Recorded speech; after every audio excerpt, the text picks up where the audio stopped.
I'm gonna wait a little minute. People need to hear this. I'm gonna tag a few people in it.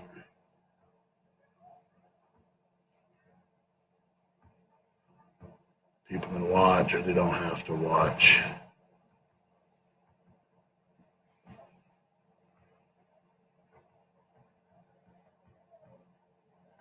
Yeah. What's up, everybody? What's up, everybody? This is Ray Big Country Cody, and this is Beautiful Disaster Autumn Cody. As you can tell, we're not our normal, jovial, happy selves. And we've decided to do a special episode of Mad in America because I'm pretty fucking pissed off. You've read the title, you see the title. Suicide is not funny. It's not okay. We can stop it. We have a friend of ours that we spoke with today. We met up with him. Went by his house to say hi. Found out that he was in the hospital yesterday for what he thought was vertigo. Turned out that he was on the verge of having a heart attack. While he was in the hospital. What's up, Robert? What's up, Robert? While he was in the hospital getting tested and having everything ran through, his pregnant 19-year-old daughter killed herself. Shot herself in the head. Why? She found out she was pregnant. She went to the man.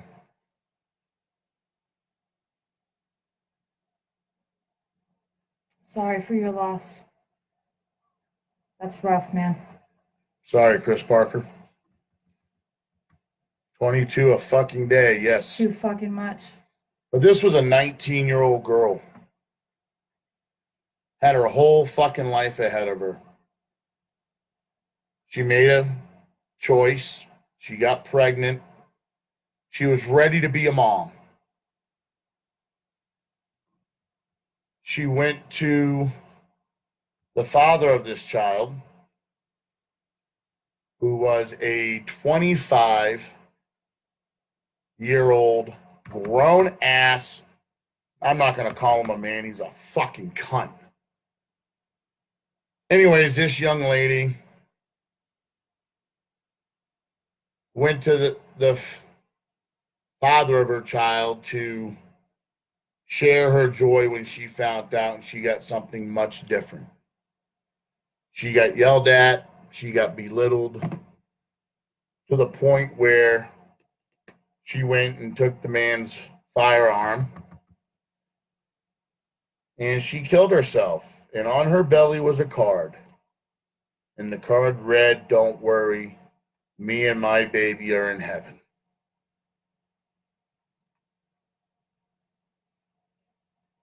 She was 19 fucking years old. And because some coward punk motherfucker couldn't own up to being a fucking man, instead of hugging the future mother of his wife, of his child, he belittled her. And he fucking degraded her. And he knocked her down to the point where she felt the only way to get out and to protect her child was to end her life. Now imagine my friend coming home from almost having a heart attack to find out that his daughter and what was to be his future grandchild is dead.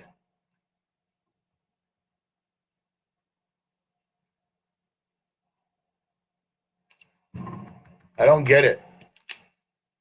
I just don't get it. Every day, I see people in pain. I see people struggling. I see people hurting. I was at the Arnold Classic, and I wasn't going to share it because I don't like to talk too much about what I do. I know that she posts a lot of stuff up, and I don't look for credit. I really don't. That's why I personally don't say anything. When I was walking on the last day of the Arnold Classic, I was walking back to my vehicle so I could get it to go to the loading docks and load everything up. It was cold. It was snowing. It was wet. It was a miserable fucking day. And I'm walking and I see this man, cold, sitting there with a sign telling everybody that he's a U.S. veteran. So I'm a vet, and I know the lingo.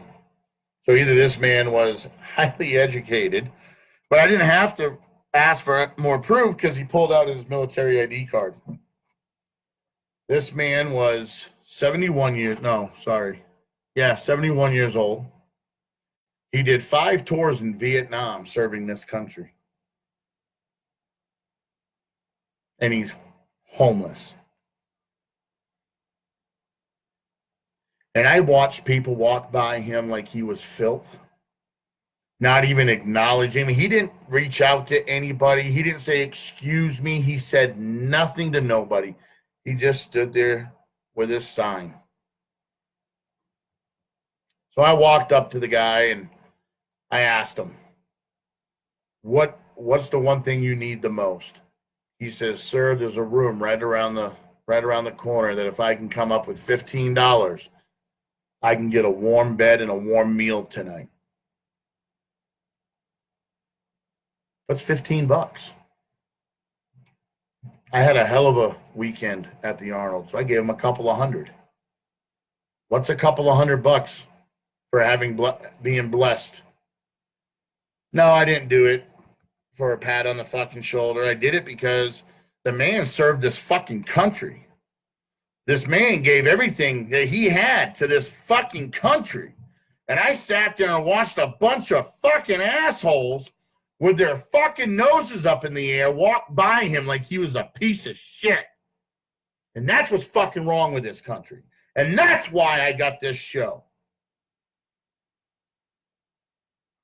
What kind of man destroys a woman to the point where she wants to put a fucking bullet in her head and does it? What kind of people walk by a human being? I've seen people treat fucking dogs better.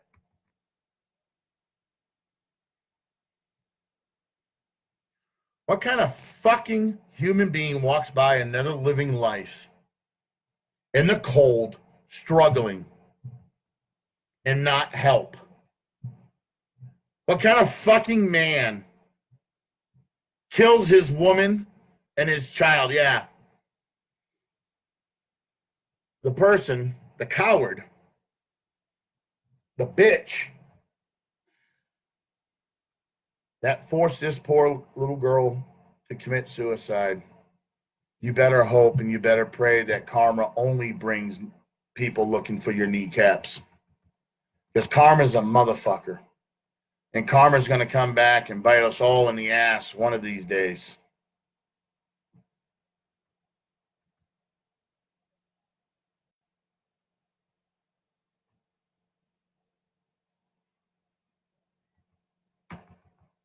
The blessing that I was given was not the money that I made at the Arnold Classic. The blessing that I was given was I was able to meet this man. I was able to spend some time with this man.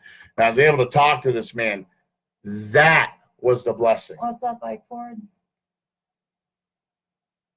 Chris Parker. I don't know too much more information than what I've shared right now. I was a little more focused on my friend, who, by the way, is also a combat vet. He also served our country in the Marine Corps for 20 years. This man gave everything he had to this country. And he's an amazing man, and he's a great man. Now, I'm not just saying that we should stop and only help veterans that are homeless. I don't give a fuck if they're a veteran. I don't give a fuck.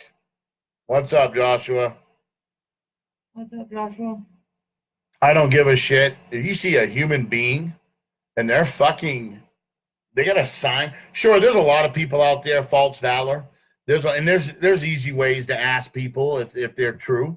You ask them questions, ask them what their MOS is, and if they give you their rank, then you know they ain't fucking real. Or better yet, just ask them for their fucking card. Ask them for their DD 214. Ask them for their benefits card. Oh yeah, and Karma's a fickle bitch, and she always comes out in the end. So, but you see a human being holding a sign. You can tell if they're wearing $200 Jordans, they're not fucking hurting. But you can tell somebody who's really hurting. Don't fucking walk by them. If you've got $5 in your pocket and you're going to a warm home, and you got fucking 3 boxes of mac and cheese in your damn pantry, give that person on the street $5 because you fucking got more than he has. And that's the fucking problem with this society. We don't want to help each other. We're all worried about what this person's doing or what that person's doing or what this political or what Trump is doing or not doing or whatever the fuck. When did this country become so fucking segregated and so fucking stuck up that you can't help somebody who has less than you?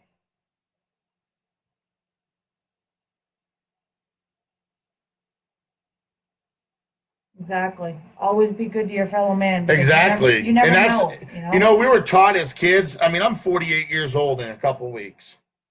And I was taught as a kid, treat others the way you want to be treated. Okay, I get treated like an asshole because I treat a lot of people like they're assholes.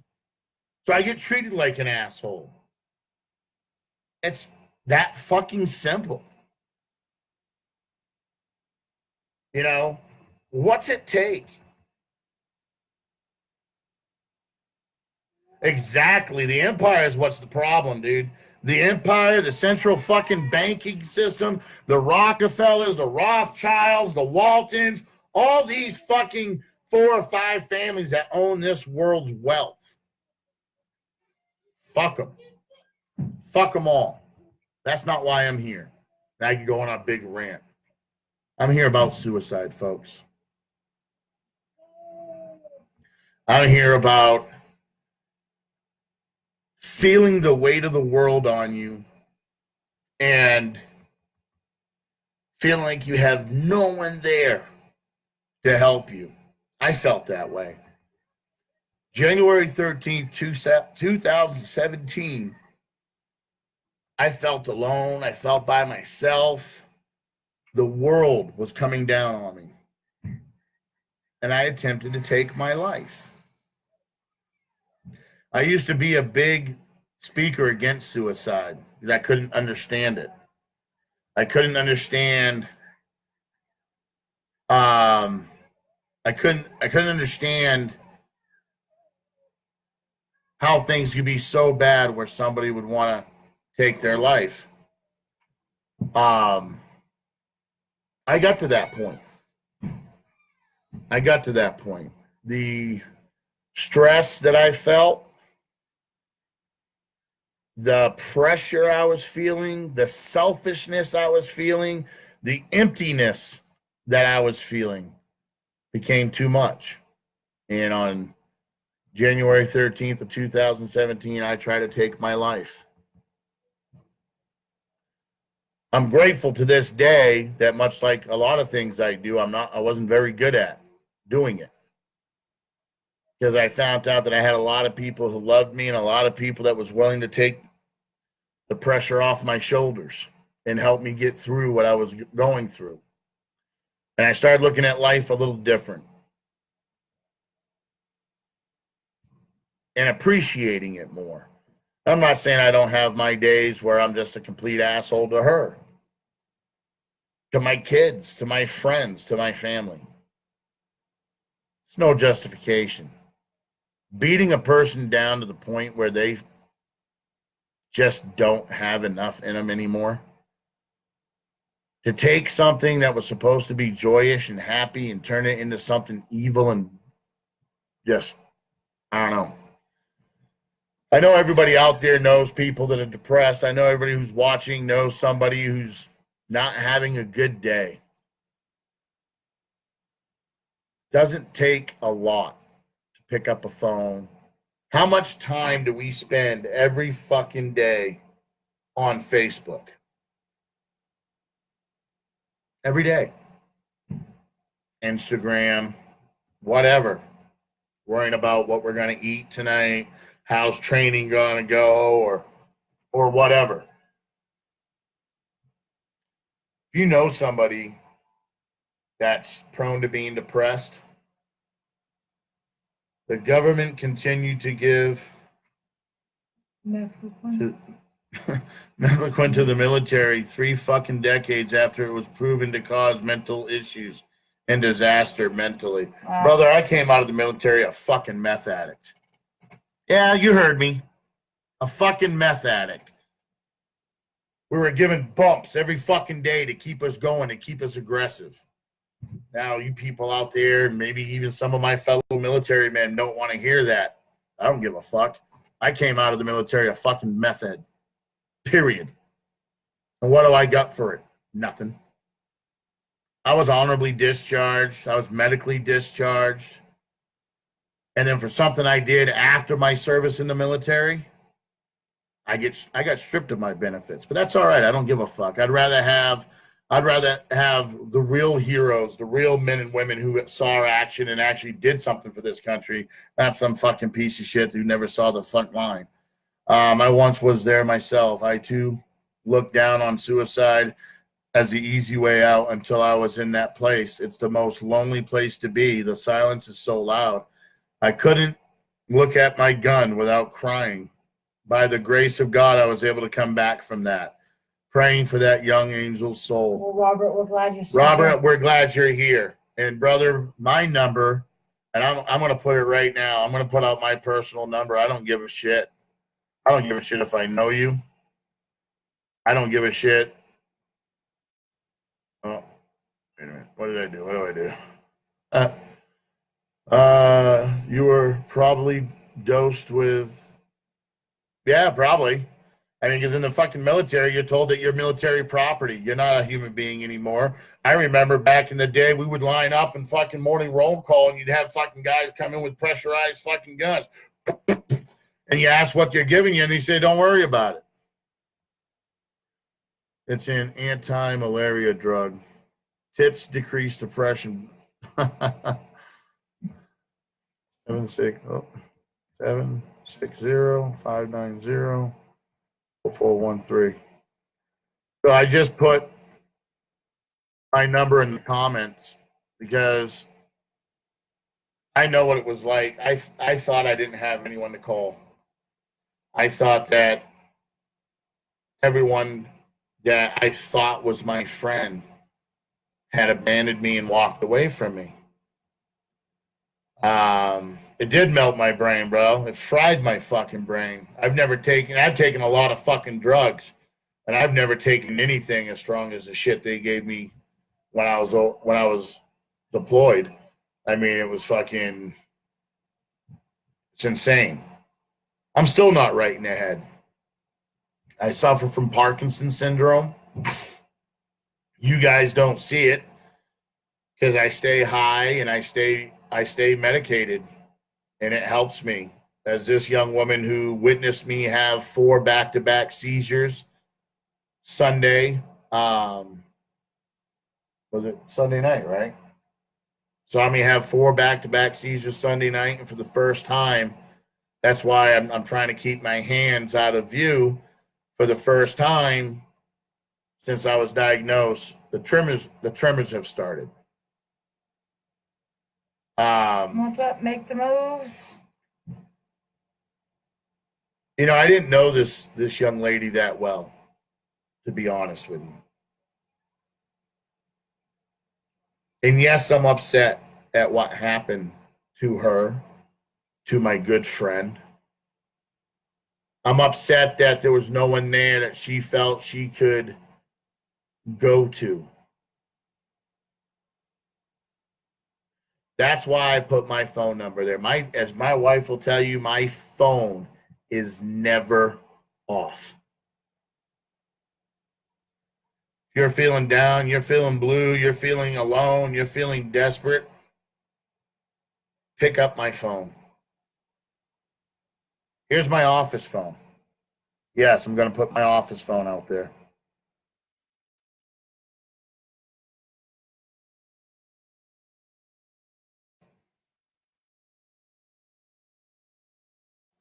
What's up, Christina? Yes, you did, Scott. Scott Wynn. I have called this man when I've been very down and very depressed. And, you know, this man is probably one of the most honest men I know. He's got probably the highest level of integrity of any person I know. What's up, Simon? David Thornton. And I have people to help me, and I know that. So that's why I put my numbers out there. Okay? I don't care who you are. I don't care if we've never met. I don't care what the time it is, whatever. Call me. Call my office. If you don't get my cell phone, call my office. Awesome. Christina just put up her number, guys. So Christina Solcasso put up her phone number, 304-210-5185. So reach out, guys. Don't, Okay, there's a lot of people here, guys. So the point is, all these chemicals that are pumped into us cause depression on levels that lead us to start shotguns. But if another entity leads you to kill yourself, fucking kill that motherfucker first. Or get an honorable man you know to kill him for you. Exactly, Chris Parker. Yeah, you're awesome, Christina. Thank you. You rock. Simon wants to know what the topic is. Simon, the topic today, unfortunately, is not a good one, but it fits in with why I'm mad in this fucking country. David, you're awesome. Keep in the good work, bud. Thank you, David. David Thornton, everybody, is a counselor for wounded warriors and veterans. Contact David Thornton. Robert Lopez put up his number, 816-259-8115. Listen, guys. Ray, you have been there for me since the beginning. My phone is always on also, 406. Thank you, David. I don't get emotional much, and I try not to. But it's a sad fucking day Right on, David. Thank you. when a 19-year-old little girl finds out she's pregnant and felt so overwhelmed by the words of a piece of shit coward that she took her life and her baby's life. People, wake up. It's not about politics. I don't give a fuck what side of the fence you're on, what you believe in. It's not about a fucking wall. It's not about illegal immigration. All those are all things that piss me off. Trust me. Why is the government able to do the things they're able to do to us today? Because we've given them too much fucking power. They're able to keep us divided because we, the smart race, the smart animal, can't see past the color of someone's skin or can't see past someone's wallet or what they can offer. But here you go, people. Yeah, that's a fucking black card. Anybody who knows what a fucking black card is knows what that is. Big fucking deal. I get asked all the time for things because of what I can offer, not because I'm a good person. David Thornton, yes, he is. David Sheets is he's a veteran, naval vet. I've known this man since I was knee-high to a fucking grasshopper. We have spit blood together. We have been through hell together. There's probably nobody in my life who knows me better than David Sheets. So, David Thornton, please reach out to him. I get called all the time for free this or free that, or hey, can you loan me this, or hey, can you loan me that? But I'd rather honestly get a phone call with somebody. I'm just feeling lonely. I don't know what to do with myself. No one needs to die, folks. No one. Especially because they feel alone or they feel abandoned. Now, David, like I said, David's a good friend of mine. He's a brother to me. I consider his son my nephew who lives in Arizona, who I call and he messages me, but I don't talk to David every day. Hell, I don't even return his phone calls sometimes when he does call me. And I think about myself. I think, what if he really needed to speak to me? Because we all get wrapped up in our daily lives. All of us. We got a meeting to go to, or we got to go train, or we got to go to the post, whatever the fuck. We never stop. We never just stop anymore. I felt bad today. I was going to go down to Odehaugen's for Autumn to train today, and I helped my daughters. My daughters needed my help, so I went and helped them. And then our babysitter canceled on us because they had a more pressing issue. So I had to cancel on Scott Wynn today, going down to train with him, But you never know. It was an emergency and you didn't answer the phone. I call your wonderful wife next to you. Yes, I know. That's why I'm going to put Autumn's number down. Do you mind? Here's my wife's number. So if you can't get a hold of me, you can always get a hold of her. We're here, guys. Some people don't like us, call us racist, call us assholes. Well, me, not her. Call us whatever. Don't like my views, don't like my beliefs. That's fine. That's our vets. Greatest organizations. Well said, Robert. Out there. I appreciate every fucking one of you. Disrespect a vet or a current soldier or my flag, and I stomp the fucking hole in your chest. Yep. Thank you, Robert. I'm nobody special. Take it easy, Chris. Have a good weekend. Love you, Chris. Thank you for your service, brother.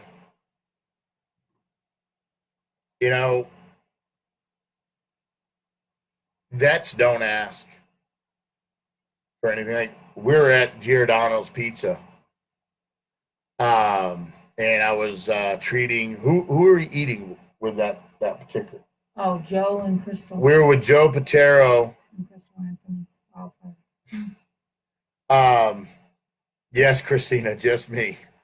We were at Giordano's in Columbus, Ohio with Crystal Wildfire Anthony and Joe Patero of MSTV. And we were sitting down waiting for our food, and the couple next to us, it was a man and a woman. The woman asked the waiter, the server, if they had a military discount. And the answer was no. That kind of pissed me the fuck off. That really pissed me the fuck off a lot. So I bounced up and I asked the server, I said, let me get this straight. So you don't have a military discount for this gentleman? I asked the gentleman, I go, where did you serve? And he said, I'm still serving. I serve in the United States Marine Corps. Showed me his tattoo, showed me all that. I said, thank you, sir. I looked at the waiter. I said, I'll take his check and add it to mine. You don't have a discount, sir. Thank you for your service. I'll buy your meal. This man stood up and said, no, sir. Thank you. It means a lot to have someone stand up for us. I don't ask for discounts, much like what my wife does for me, okay? Because I've seen posts that she put up about certain things that I've done recently, and it doesn't make me mad, but it bothers me that she does it because I don't want credit. I don't need acknowledgement. I don't need a that a boy for being a fucking human being, a decent human being.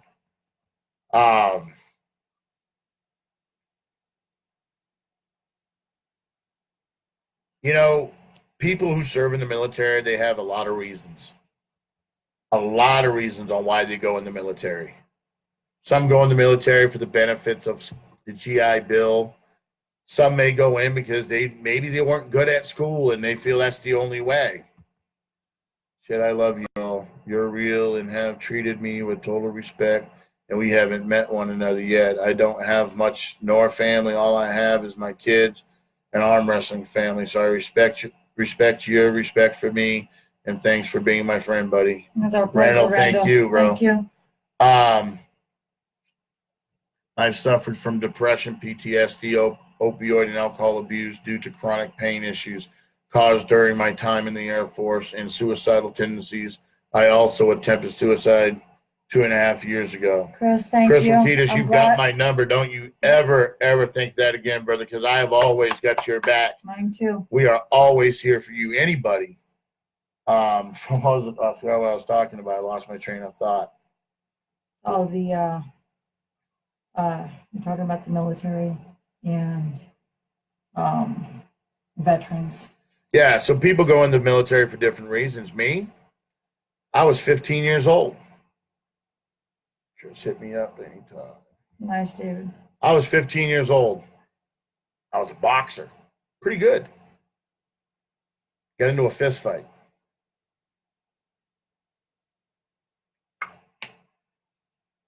Hit someone. Got sent to jail. Was given an offer to go in the military. So I did. Then I got lucky and I met Art Badger Drews when I was still younger. Matter of fact, anyone can hit me up to talk if they want. Thank you, Derek. Awesome, Derek. I met Badger Drews and he got me into arm wrestling, and I met this thing called the Arm Wrestling Family, which was amazing. Too bad I didn't take any of the lessons that they sent with me. But I tell you, for me, going in the military was the best and the worst thing that could happen to me. I came out a drug addict, but it got me out of jail. Not that I took advantage of the second chance. I, spent my first part of my adulthood fucking my life up because I was an idiot and whatnot. 19 years old. I want that to sink in. 19 years old. This woman found out she was pregnant. It was the happiest day of her life. This was just yesterday. Yesterday she found out she was pregnant. She was getting tested while her father was being taken down to LA because of his heart. She was worried whether he was going to make it home, whether he was okay. Instead, this man comes home expecting to see his daughter and give her a hug and tell her that he loves her. But instead, he came home to find his daughter dead with a simple note saying that me and my baby are okay. We're in heaven.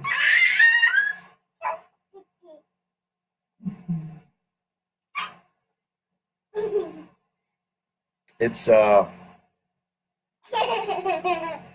tough thing, guys. I no longer talk bad about it because I do know what the emptiness feels like, and I do know how loud. And I know this sounds weird to a lot of you, but I know how loud the silence is in your head when you're at the end. Stand up for what's right, not tuck their tails. Nothing's ever an inconvenience for a person in need of love. Amen, Scott Wynn. Yep. Thank you, Scott.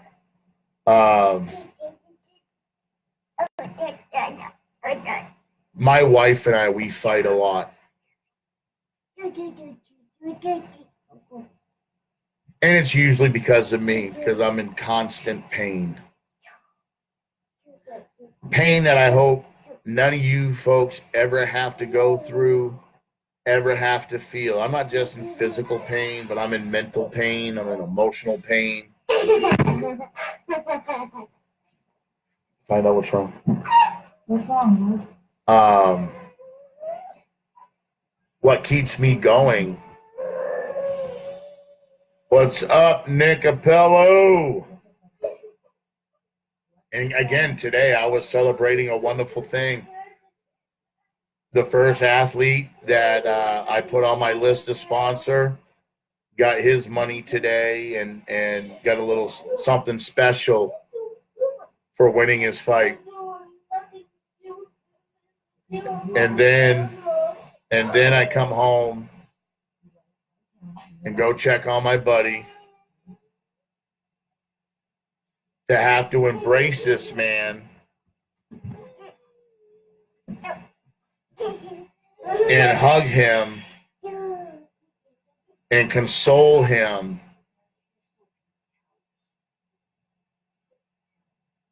while my children are in the truck with my wife waiting.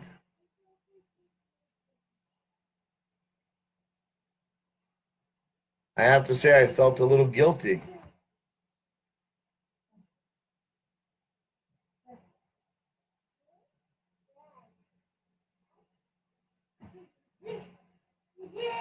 Felt guilty because I get to hug my children tonight. I get to tell them how much I love them. Like this little man right here. What's wrong, buddy? What's wrong? I don't know what happened, but I guess his uncle threw away some present and now he doesn't want to talk to him anymore. George doesn't want to talk to him All anymore. right, come here, bud. I don't know what it was. Come here. Come here. It's okay. It's okay.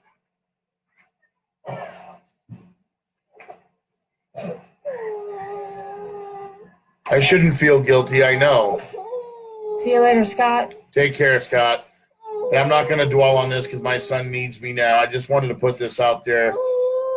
And the title is the 1-800-suicide hotline number. And a bunch of people put their phone numbers in the comments. Guys, like me, hate me. Want to deal with me, don't want to deal with me. Share this live feed. Share the numbers that people put out. That's what they're there for, guys. And again, it doesn't have to happen. All you have to do is have a little bit of heart. Have a little bit of love. With that, I love you guys. Peace out.